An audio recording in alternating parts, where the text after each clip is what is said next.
Everyone makes mistakes. Even as a wedding planner, you are not exempted. Even though you are not just starting, I'm sure you're still making these mistakes and probably you don't even know that it's a mistake and you should correct it. But not to worry, on this episode of Before I Do, I'll be sharing with you 7 common mistakes that wedding planners make, especially as a startup. My name is Udo and you're watching Before I Do. On this channel, we talk about everything concerning weddings, love, relationship, and a little bit of life. So join me in this episode. Empty hearts and neon lights, playing with. So the first mistake that is common amongst wedding planners is overselling what you provide. Yes, you have a list of services, but don't oversell. It's never a good idea. Overselling simply means you are overcharging your services. You cannot be a startup and you are charging the same price as a wedding planner who has been in the industry for about 5 to 10 years. It doesn't work that way. Find out what they do on how they price their services rather than overselling what you provide. It never works. Your client will end up being disappointed if you do not deliver on those services you said you were going to provide. So which is worse? You choose. The second thing here on my list is lying about your experience.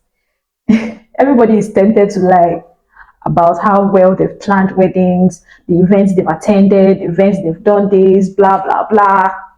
Don't be tempted to lie. In everything you do, make honesty your watchword. If you do not know about a venue or a vendor, simply tell your client that you do not know than claiming that you know when you don't know.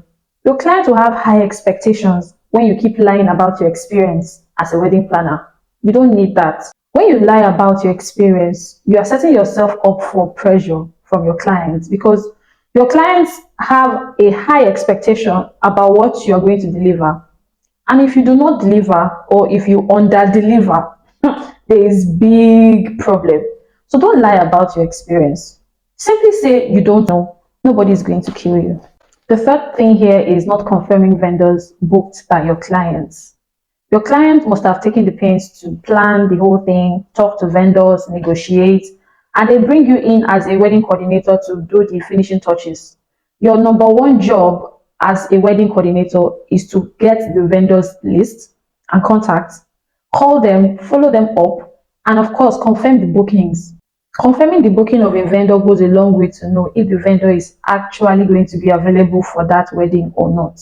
So if you do not confirm, you end up having a disaster on the wedding day, and you don't want that. So always confirm the booking of every vendor. So the next on my list is working with clients you do not like. Everybody has preferences.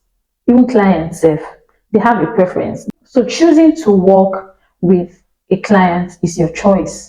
If you do not feel comfortable working with this client, by all means, let them go. I have been in that situation before where a bride was constantly nagging and talking and demoralizing me with her words, making me feel like I'm not competent enough. She was just saying a whole lot of hurtful things to me. And I told myself, is my mental health worth this stress? I simply called the contract off. In fact, she didn't even sign the contract. For someone who had not even signed the contract, she was stressing me that much and also stressing my vendors extensively. You can imagine me calling all my vendors and it's time to make payment to these vendors, and she was dragging feet. It made me look unserious to my vendors, right? It will also if you do not choose wisely. So if you do not like the vibe the client is giving you, please sign out ASAP. Choose who to work with. Number 5, not having a clear contract. Personally, I don't see shege for this particular one. I've been in the wedding industry for about 5 years now. And in the initial stage, I did not have a contract. And I know what clients were doing to me at the time. A friend of mine, Mfonakban, she advised me to get a contract and always hand it over to them before I even start talking or before I start doing anything consultation. So I had to get a contract written. I did the contract myself. I gave it to a lawyer to proofread, to add their legal terms and make it more professional. I did that and it chased away a lot of unserious clients. Having a contract is like protecting yourself from the wild. Clients can be wild. So you need to protect yourself. That is why the contract is necessary. So get a contract, get a working contract in case of a lawsuit, and make sure that every service you provide is embedded in that contract. So you do not end up, speaking too much grammar. The contract says it all, and I'm sure the client will be literate enough to read your terms and conditions. So what am I saying? Get a contract is a means of protection. The next thing here is doing the sneaky market research. Now, what do I mean by that? Let me give you an instance. For example, I'm just a startup as a wedding planner, and I do not know how to go about my pricing, so I disguise as an engaged bride and talk to my competitors. Talking to my competitors, I get the ranges and the amounts they charge for different services, and then I use that as my own pricing, as my own way of marketing or selling my services. It's never a good idea. The wedding industry is large, but at the same time, everybody knows everybody. So if you do that as a startup, maybe you're coming up, we will all know, and your gist will fly. You will not like yourself. You will not like what to do to your brand. So don't start your brand on the foundation of lies and untrustworthiness. You don't need it. If you don't know a thing, ask for help. Ask for people to mentor you. Become an apprentice. So someone who has been in the game for a long time, and learn. That is the only way to grow. If you don't learn, you cannot grow. So doing all of those, mini manimal or sneaking around and doing all those creepy things is only going to set you up for a huge mess.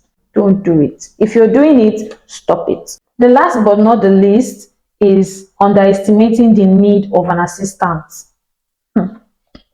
This one, it happened to me. I think out of these 7 mistakes, I'm guilty about 5 or even 6. You don't need to do everything on your own. Get help. Solicit for help. People who share similar values or similar ideas. People who have at least a little bit of passion for the thing you do. Contract them and bring them on board to help you. You cannot be everywhere. You are not MTN. It's only MTN that can be everywhere. You cannot be everywhere at the same time. You need to have eyes at your back, and that is the work of your assistant. When I started out as a wedding planner, I was doing virtually everything on my own. I was visiting venues on my own. I was doing venue inspection. I was talking to vendors. I was negotiating. I was setting up meetings. I was exhausted. By the end of that wedding event, I was exhausted. I broke down. I felt ill. My mom had to take care of me because I was living with her at the time.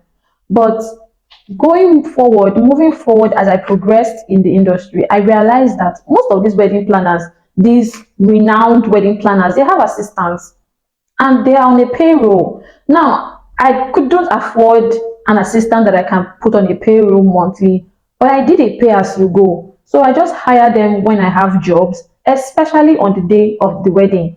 On the day of the wedding, you will be everywhere at the same time. It's not even possible. You yourself, tell yourself the truth now. How do you want to be everywhere at the same time? It's not possible. So get help. Get someone that you can give instructions to. Oh, please do this, handle this, do that, and just see to it that those things you've assigned to them are being done. That way you will live long. Oh. Honestly, if you don't want to live long, then do everything yourself. But if you want to live long and have prosperity, please, please, I beg you, get help. Get an assistant. Do not underestimate the need to have a wedding assistant. It's very, very important. Okay? Thank you so much for watching this video. I hope you were able to get value for your time. I like using that line because it's not easy to just sit and watch somebody like this. I hope you're able to get value for your time. I hope that you're able to learn 1 or 2 things from this video. Please do not make these mistakes. If you're already making them, try to correct yourself. Get help where you need one. If you need me to put you through on anything, you know where to find me on Instagram. Use the link in the description box to DM me and we can talk. If you've watched me up to this point, then you are the real MVP. Thank you so much for watching this episode of Before I Do. Please like this video, subscribe to the channel if you haven't, and also turn on the notification bell so that you can be alerted the next time I go live. Thank you so much for watching. I'll see you in my next video. Bye. Empty hearts and neon lights.